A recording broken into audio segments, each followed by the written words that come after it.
Oh, the photographers I was working with. You know, I just remember saying to myself, okay, I'm this model actor bartender dude who, you know, I was working, but it was not easy to get jobs. Like, and first of all, I was not talented enough to be an actor. I don't know what I was thinking. I was auditioning and I'd fallen flat on my face so many times. I probably should have just wrapped that up quicker than I did.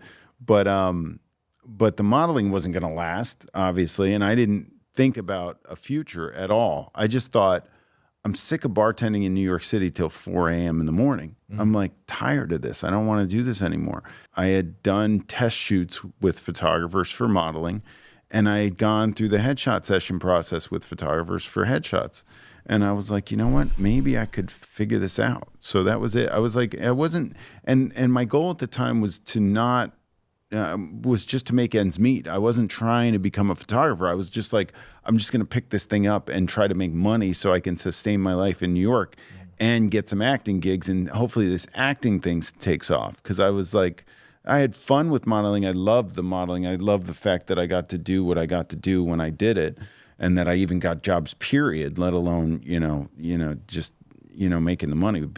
It was just a cool thing to do. But it was the backbone of the photography, and people always ask me, like, what would you glean from it? Like, because I coach a lot of photographers through my Headshot Crew coaching platform that I started, and I know a lot of them say, well, I'm behind the camera for a reason. I get that all the time.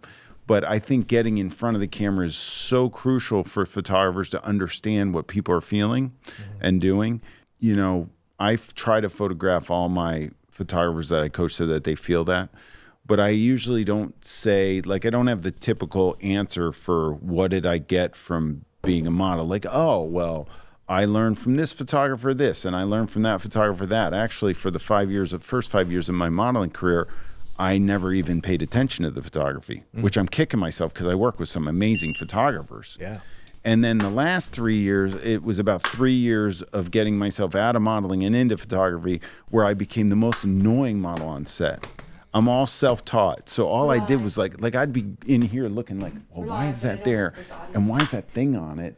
That black thing with like the what is it? It's called a grid, right? Like, what is that on there for? And why'd you do this? And what? And the photographer people, will you just get in front of the camera and model? So the answer is really that I think it was an awareness of being on set, period. It was like I knew what the sets were like. I knew what the clients were doing. I knew the output that was being put out because I was in the ads and I'm looking at it. And then I was like, well, let me try and create images that are close to what I was used to doing. And that was really all. It was more of an awareness. Okay. And it gave me a confidence because I had been there. Yeah. And that was it. It was like a confidence and awareness. But the rest of it, like the apertures, ISOs, the shutter speeds, the lights, like all of that was...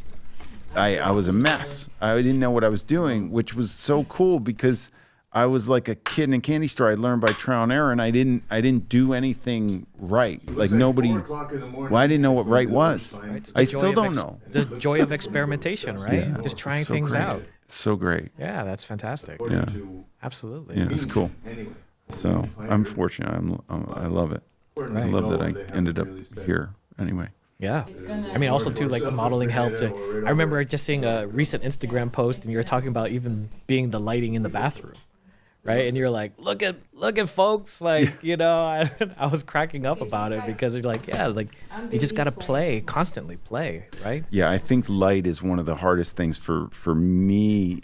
I did a lighting course where I was trying to teach lighting, and I got frustrated. I stopped doing it. Because I was like, I couldn't figure out how to convey it from my brain to the other photographers' brains.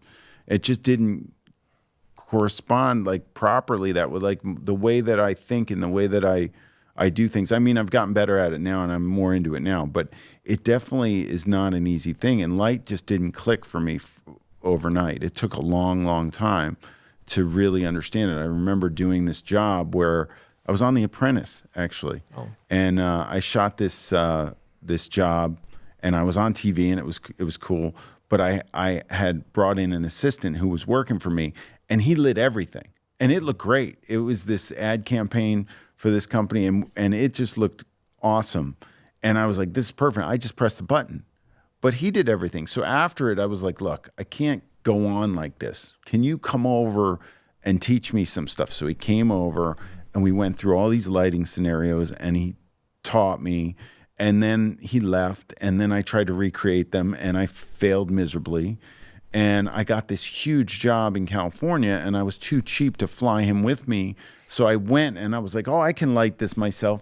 And I spent the whole morning trying to light this. And it was just a simple white sight. Like I could do it in my sleep now, but I couldn't figure it out then. Yeah. And I was too cheap to fly him with me. I just think that like photographers out there that get lost on the technical aspects of it, it's there. It just has to sink in differently for everybody. Everybody's brain's different. So mine was all trial and error and then trying to, gain something every time I shot. And then looking at images and trying to figure out, well, how was that lit? And the other thing is that when I got my first studio, I moved into this studio and it was off to the side of a bigger studio. It was a little tiny room. Yeah. And these big time photographers would come in and they'd shoot in there and I'd always be like, peeking my head in, and then they'd leave for the night, or the assistant would be there and I'd be like, can you show me what you're doing? And then some assistants be like, yeah, we're doing this and this and this, and I'd be like, wow, can I take pictures? And they were like, yeah, you can. I'll write diagrams or something. I wish I could find some of that stuff that I had. So trying to learn light was probably the most arduous process for me. Because you started as a natural light, right? All natural light. All natural. Yeah. And I got in a room with no windows. Right. I was a mess. Because your first studio was a small space, right? Tiny. Like a little door, and you walked in, and it was like this tiny little thing with this L, but it was all white with a white floor. It was all white, but I had no window, and I was a natural light shooter, so I was like a fish out of water in there. I didn't understand the inverse square law. Nobody had taught me that. I didn't know that if I got lights closer, that it is going to change the contrast and the softness of light. I didn't know anything. Yeah. And that process could have been a lot shorter if I had studied a little bit or something. How many years into your career as a photographer would you say? Like, were you at that point where you're like, oh, I need to kind of up my game, right? So to speak. Yeah, it was 4 years. 4 years. I was at the point where I was shooting out of my apartment. Mm-hmm. So I was getting commercial jobs that were obviously I was traveling to and going outside. But if I had to shoot somebody, they were shooting in my apartment. Mm. So I have all these photographers now. Like I can't start a business. I'm shooting.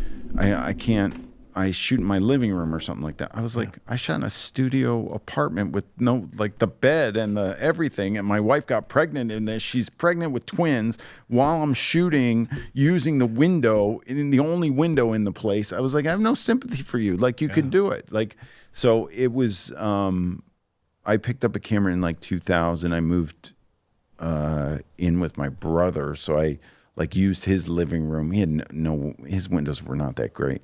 So when he kicked me out, he actually kicked me out. He's like, you're a loser. Get out of here. You can't stay with me. It's brotherly love. And it was great. It was one of the moments in life where I was like, wow, that was a real moment for me. Like my older brother was always taking care of me and he kicked me out.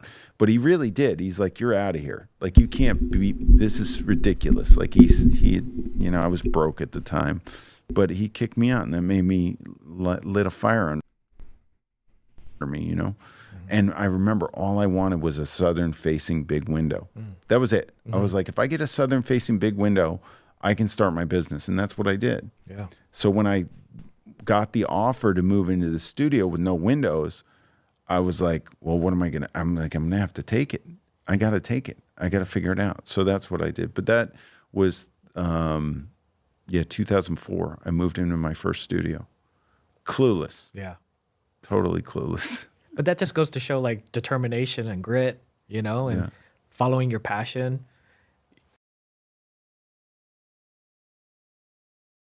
People who do that, they